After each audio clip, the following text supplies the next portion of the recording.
একটা এমন ম্যাচ যেখানে ইংল্যান্ডের অহংকার ধুলোই মিশিয়ে দিয়েছিল ভারত। যেই লর্ডসের মাঠে দাঁড়িয়ে ইংরেজরা ভাবতো এটা তাদের বাপের সম্পত্তি আর এখানে তাদের নিয়মই চলবে, ঠিক সেই মাঠে দাঁড়িয়ে কোহলি তাদের বুঝিয়েছিল, তোরা যদি খারাপ হোস তাহলে আমি তোদের থেকেও বেশি খারাপ।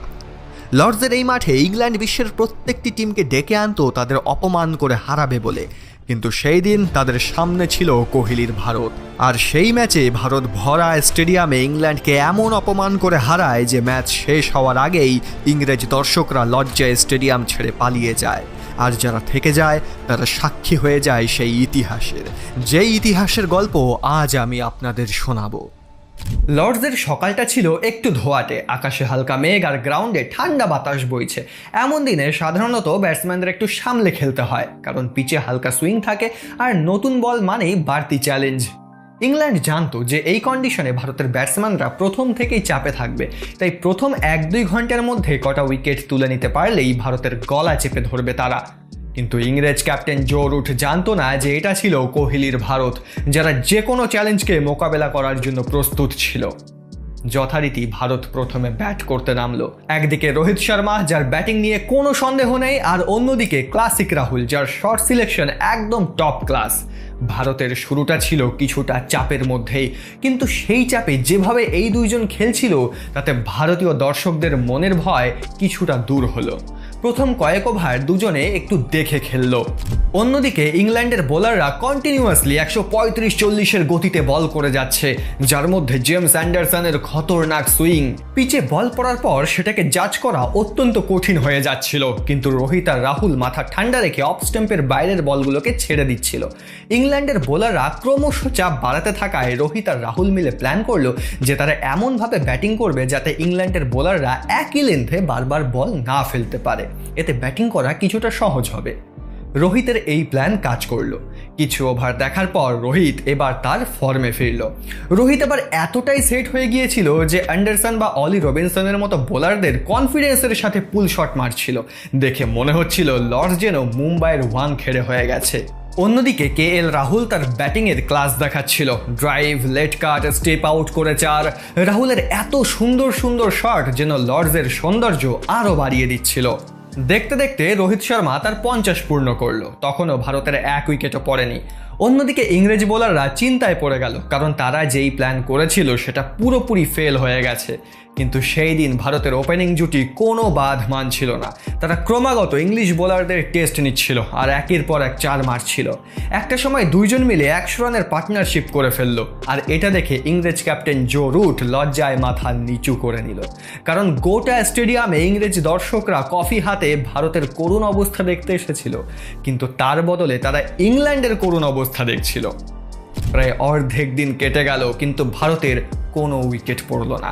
এদিকে গ্যালারিতে ভারতীয় দর্শকরা ইন্ডিয়া ইন্ডিয়া বলে স্লোগান দিচ্ছিল। ভারতের ভালো সময় জাস্ট শুরুই হয়েছিল, ঠিক তখনই জেমস অ্যান্ডারসন এসে সব কিছু ভেস্তে দিল। জেমস অ্যান্ডারসন ইংল্যান্ডের অভিজ্ঞতম পেসার, 39 বছর বয়সেও যার সুইং, লাইনার কন্ট্রোল আর এক্সপিরিয়েন্স দেখে নতুন খেলোয়াড়রাও মাথা নিচু করে। অ্যান্ডারসন এসেই রোহিতকে বোল্ড করে দিল, আর এখান থেকেই ইংল্যান্ড কিছুটা অক্সিজেন পেল। এরপর ব্যাট করতে নামলো পূজারা, কিন্তু সেও ক্রিজে টিকতে পারল না। অ্যান্ডারসনের সুইংয়ের ফাঁদে পড়ে সেও আউট হলো। এবার নামলো সেই মানুষ যাকে দেখার জন্য গোটা স্টেডিয়াম দাঁড়িয়ে পড়ল, বিরাট কোহলি। কোহলির চোখে আলাদাই একটা প্রতিশোধ ভাসছিল, যেন সে প্রতিজ্ঞা করে এসেছে যে ইংরেজদের ঘরের মাঠে হারিয়েই সে বাড়ি ফিরবে। বিরাট আর রাহুল মিলে একটা ভালো পার্টনারশিপ গড়ল। এর মধ্যে KL রাহুল তার 100 রানও পূর্ণ করে নিল। ক্যাপ্টেন বিরাট কোহলি ততক্ষণে সেট হয়ে গিয়েছে। পুরো স্টেডিয়াম বিরাটকে ইংল্যান্ডের টপ ক্লাস বোলারদের বিরুদ্ধে ব্যাট করতে দেখে অত্যন্ত আনন্দিত হচ্ছিল। সবাই ভাবছিল বিরাট আজ 100 করবে, কিন্তু বিরাটের একটা ভুল তার 100 করার স্বপ্নকে চুরমার করে দিল। অলি রবিনসনের একটা আউট সুইং বল বিরাট ডিফেন্স করতে গেল, কিন্তু বলটা ব্যাটের কানায় লেগে সোজা চলে গেল ফার্স্ট স্লিপে। বিরাট আউট মাত্র 42 রানে। 50 রান তাও সে পূর্ণ করতে পারল না। বিরাটের আউট হওয়ার সাথে সাথেই ইংরেজ দর্শকরা যেন পাগল হয়ে উঠল। তারা বিরাটের আউটকে সেলিব্রেশন করছিল আর চিৎকার করে ইংলিশ বোলারদের উৎসাহ বাড়াচ্ছিল। কিন্তু বিরাট এই সব কিছু তার হিসাবের খাতায় তুলে রাখছিল, যেগুলি সুদ সমেত দেওয়া এখনো বাকি ছিল। এদিকে রাহুল তখনও লড়াই করে যাচ্ছে, কিন্তু অন্যদিকে ভারতের ইনিংসে যেন ধস নামা শুরু হলো। যারা এতক্ষণ একেবারে ছন্দে ছিল তারাও একটু একটু করে ধরা পড়ে গেল সেই সুইং এর ফাঁদে। বল পড়ছে একদিকে, মোড় নিচ্ছে আর একদিকে। অ্যান্ডারসনের স্পেলটা ছিল পুরনো চাল ভাতে বাড়ার মতো একটা স্পেল, কারণ এই ইনিংসে সে তুলে নিল 5টা উইকেট। যেখানে সবাই আশা করছিল ভারত 400 থেকে 450 রানের লিড দেবে, সেখানে ভারতের ইনিংস 364 রানেই আটকে গেল। অন্যদিকে শুরুটা খারাপ হলেও শেষটা ভালো হওয়ায় ইংল্যান্ড আত্মবিশ্বাসী ছিল যে তারা এই রান চেস করে লিড দিতে পারবে। ভারত প্রথম ইনিংসে ভালো রান তুলেছে, কিন্তু অ্যান্ডারসনের জন্য সেই রানটা 400 পেরোয়নি। এবার পালা ইংল্যান্ডের ব্যাটিংয়ের। ইংল্যান্ডের শুরু খুব একটা ভালো হলো না। ইনিংসের প্রথমে শামি, সিরাজ আর ইশান্ত সবাই মিলে কয়েকটা গুরুত্বপূর্ণ উইকেট তুলে নেয়।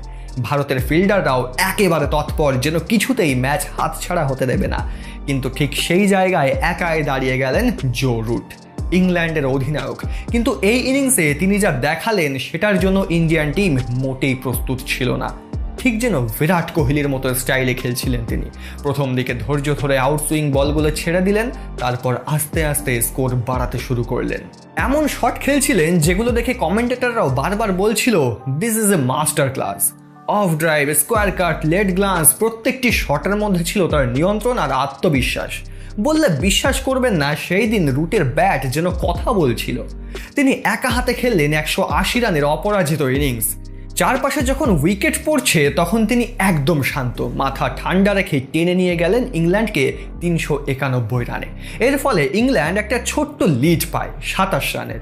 অনেকে ভাবছিল ভারত ভালো শুরু করেও লিড পেল না কেন, কিন্তু যারা সেদিন খেলা দেখেছে তারা জানে এটা একরকম রুট শো ছিল। তিনি না থাকলে ইংল্যান্ড হয়তো খুব জোর 200 বা 250 করতো।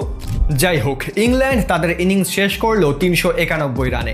আর ভারতের জন্য ম্যাচটা তখন ছিল মাঝপথে দাঁড়িয়ে থাকা একটা চওড়া রাস্তার মতো, যেটার একদিকে ছিল খাদ আর অন্যদিকে ইতিহাস।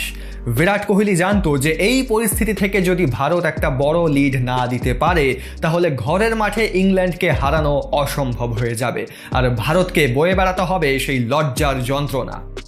বিরাট ড্রেসিং রুমে গিয়ে সবাইকে মোটিভেট করলো, প্লেয়ারদের বলল, এই লর্ডসের মাঠে আমরা অনেকবার অপমান সহ্য করেছি, কিন্তু এইবার আমরা 1 ইঞ্চিও জমি ছাড়বো না, চোখে চোখ রেখে লড়াই হবে। যথারীতি ভারত দ্বিতীয় ইনিংসে ব্যাট করতে নামলো। দ্বিতীয় ইনিংসে ব্যাট করতে নেমে ভারত যে শুরুটা করলো সেটা মোটেও স্বস্তির ছিল না। একটা একটা করে উইকেট পড়ে যেতে লাগলো। রাহুল গেলেন, রোহিত গেলেন, কোহলি আবারও বড় রান না করেই ফিরলেন।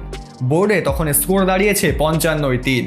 ইংলিশ বোলাররা তখন উচ্ছ্বাসিত, তাদের চোখে মুখে অহংকারের ছাপ স্পষ্ট দেখা যাচ্ছিল। গ্যালারিতে ইংরেজ দর্শকরা ভারতের এই করুণ অবস্থা দেখে হাসাহাসি করছে। কমেন্ট্রি বক্সে অলরেডি ভারতীয় টিমের সমালোচনা শুরু হয়ে গেছে। এই সব দেখার পর ভারতীয় ফ্যান্সদের মনে হতে থাকে, তাহলে কি ম্যাচ হাতছাড়া হচ্ছে ভারতের?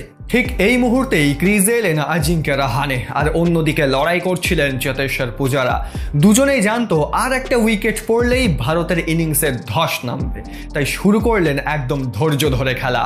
রাহানে যে স্টাইলে খেলছিলেন সেটা ছিল old school test cricket, defence আর সময় নষ্ট করে ইংলিশ বোলারদের ধৈর্য পরীক্ষা। অন্যদিকে পূজারা খেলছিলেন নিজের মতো। সে বুঝেছিল রান করতেই হবে, কিন্তু সময় বুঝে। দুজন মিলে আস্তে আস্তে 50 রানের পার্টনারশিপ করে ফেললেন, যা স্কোর বোর্ডে হয়তো খুব বড় মনে হবে না, কিন্তু ম্যাচের দিক থেকে ছিল বিশাল মূল্যবান, কারণ এই সময়টায় ম্যাচকে ফের ভারতের দিকে টেনে নিয়ে এসেছিল। ভারতের স্কোর দাঁড়ালো 100-3। বিপদমুক্ত বলা যাবে না, কিন্তু এই জুটিটাই ভারতের ইনিংসকে একটা জায়গায় টিকিয়ে রেখেছিল, কারণ টেস্ট ক্রিকেটের ধৈর্য, ঠান্ডা মাথা আর বোঝাপড়ায় ম্যাচকে বাঁচাতে পারে। আর সেই কাজটাই করছিল রাহানে আর পূজারা। এই দুইজন মিলে এত সুন্দর খেলছিল যে ইংল্যান্ড বোলাররা চিন্তায় পড়ে গেল, কারণ যেই হিসাবে প্রথমে উইকেট পড়ছিল সেটা একেবারে থমকে গেল। আস্তে আস্তে রাহানে আর পূজারা মিলে নিজেদের 100 রানের পার্টনারশিপও পূর্ণ করলো। ভারত যখন ইনিংসটাকে বড় করতে যাবে, ঠিক তখনই মার্কুডের একটি আউটসুইং বলে পূজারা সেকেন্ড স্লিপে ক্যাচ দিয়ে বসলো। আর এখান থেকে আবার শুরু হলো ধস নামা। পূজারা আউট হবার কয়েক ওভার পরেই রাহানে আউট হয়ে গেল। এরপর এলো জাডেজা, কিন্তু সেও বোল্ড হয়ে গেল। এভাবেই টেস্ট ক্রিকেটের চতুর্থ দিন শেষ হলো। দিন শেষে ভারতের স্কোর দাঁড়ালো 181-6। ম্যাচ এখন টেস্টের শেষ দিনে এসে দাঁড়িয়েছিল। আজকেই ডিসাইড হবার ছিল যে এই ম্যাচ ভারত জিতবে নাকি ইংল্যান্ড। কারণ এই ম্যাচ ড্র হওয়ার কোনো চান্স ছিল না।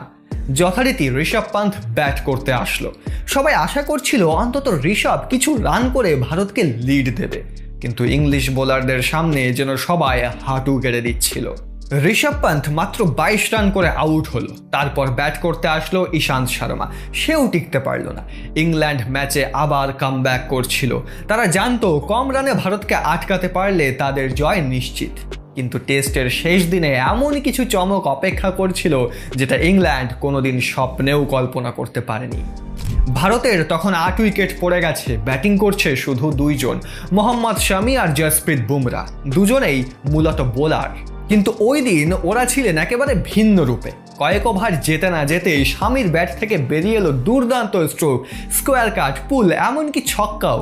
বুমরাও পিছিয়ে থাকলো না। যেভাবে তিনি বল দেখে খেলছিলেন একদম মনে হচ্ছিল কোনো অভিজ্ঞ ব্যাটার খেলছেন। ধীরে ধীরে ইংল্যান্ডের ফিল্ডারদের মুখের যে হাসি ছিল সেটাও উধাও হতে শুরু করলো। কেউ চোখ গুটিয়ে তাকাচ্ছে, কেউ মাথা নাড়ছে। এমন অবস্থায় তাদের কোচিং স্টাফ পর্যন্ত চিন্তায় পড়ে গেল। গ্যালারিতে তখন ভারতীয় দর্শকদের আনন্দ আর বাঁধ মানছিল না। বিরাট কোহলি পর্যন্ত তাদের দুজনের খেলা দেখে আনন্দ নিচ্ছিল। সেই সময় ড্রেসিং রুমের দৃশ্য ছিল দেখার মতো। হাসাহাসি, হাততালিতে একদম মজে ছিল ড্রেসিং রুম। এই দুইজন মিলে করে ফেললো 89 রানের পার্টনারশিপ। মোহাম্মদ শামি 56 রান করলো আর বুমরা করলো 34। মোহাম্মদ শামির জীবনে এই দিনটা ছিল একটা মনে রাখার মতন দিন। ইন্ডিয়ার এই শেষ 2 জন বোলারের ইনিংসটায় ম্যাচের মোড় পুরোপুরি ঘুরিয়ে দিল। শেষমেশ কোহলি ইনিংস ডিক্লেয়ার করে দিল। ভারতের স্কোর তখন 298। ইংল্যান্ডের সামনে লক্ষ্য দাঁড়ালো 272 রান। বিরাটের ইনিংস ডিক্লেয়ার করার সিদ্ধান্তটা ছিল খুবই সাহসী, কারণ বিরাট যদি চাইতো এই 2 জনকে দিয়ে আরও কিছু রান বানাতে পারত, কিন্তু বিরাটের চোখে মুখে ছিল জেতার খিদে। সে যে কোনো মুহূর্তে এই টেস্ট ম্যাচ জিততে চাইছিল। এটা ছিল শেষ দিন, তাই সে একটা রিস্ক নিল। ইংল্যান্ডের সামনে টার্গেট খুব বিশাল কিছু ছিল না, মাত্র 272 রান। লর্ডসের পিচে শেষ দিনে সেটা অসম্ভব কিছু নয়।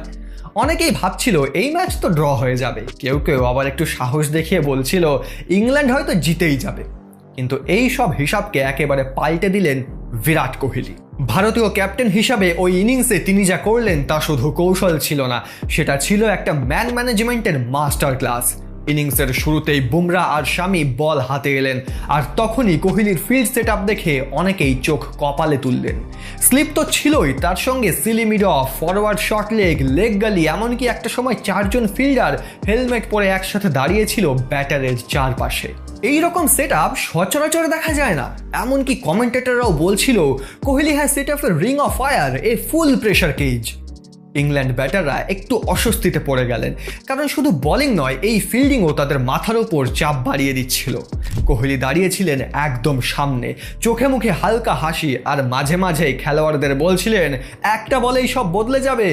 আর এই কথাটা এই যেন সত্যি হয়ে গেল।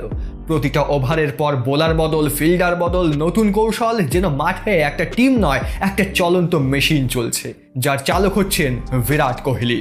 এই সাহসী ফিল্ডিংটাই ইংল্যান্ড ব্যাটারদের দোটানায় ফেলে দিল। সামনে ফিল্ডার, চারপাশে হেলমেট, আর পেছনে দাঁড়িয়ে থাকা ঋষভ পান্থের স্লেজিং যেন একটা আনএক্সপেক্টেড সিনেমা। সিরাজ, ইশান্ত, বুমরা সবাই যেন নিজেদের সেরাটা দিতে থাকলেন। ইংল্যান্ডের ওপেনাররা কিছু বুঝে ওঠার আগেই দুমদাম উইকেট পড়তে শুরু করলো।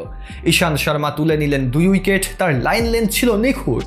সিরাজের বল পড়ে হঠাৎ যেন ঢুকে যাচ্ছে, ব্যাটাররা একবার এগোচ্ছে, একবার পিছোচ্ছে। আর বুমরা, তিনি করছিলেন সেই টেস্ট ম্যাচ স্পেশাল বোলিং, মানে ঠিক অফ স্ট্যাম্পের বাইরে দিয়ে আউট সুইং বল। তারপর এলো সেই মুহূর্ত, মঈন আলী আর জনি বেস্টোকে এক ওভারে খেয়ে নিলেন মোহাম্মদ সিরাজ।